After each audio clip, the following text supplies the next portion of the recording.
अस्सलाम वालेकुम, मेरा नाम है ज़ुर बख्श। आप देख रहे हो हमारा यूट्यूब चैनल शिक्षा लंडा। आज की वीडियो है कट पीस की।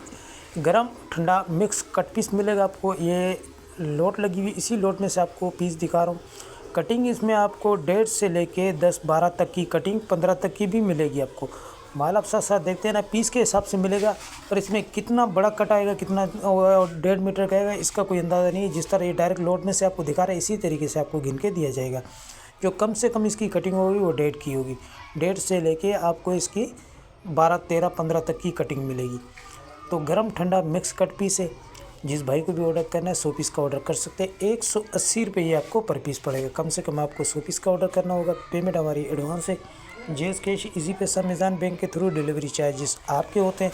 चाहे यहाँ से माड़ीपुर अड्डे के हों, चाहे माड़ीपुर अड्डे से आपके अपने शेयर के, दोनों आपको पे करने होते हैं। पूरे पाकिस्तान में माल हमारा टक्कडे के थ्रू डिलीवर होता है। अगर हमारी वीडियो अच्छी लगे तो हमारे पेज को लाइक, शेयर, फॉलो लाजमी किया करें, क्योंकि हमारे हर आने वाली वीडियो आपको बआसानी मिलती रहे। इसमें ऐसे भी है जो 15-15 मीटर के कट भी इसमें हैं। तो साफ़ सुथरा माल है। जिस भाई को भी ऑर्डर करना है 100 पीस का ऑर्डर कर सकता है। ये लोट लगी हुई है। ठंडा गरम मिक्स कट पीस मिलेगा आपको। वेलवेट की भी मिलेंगे, तो फैंसी भी मिलेंगे, सारे इसमें आपको मिक्स मिलेंगे। तो माल के बारे में आपको आइडिया हो गया होगा। हमें दीजिएगा इजाज़त। अल्लाह हाफ़िज़।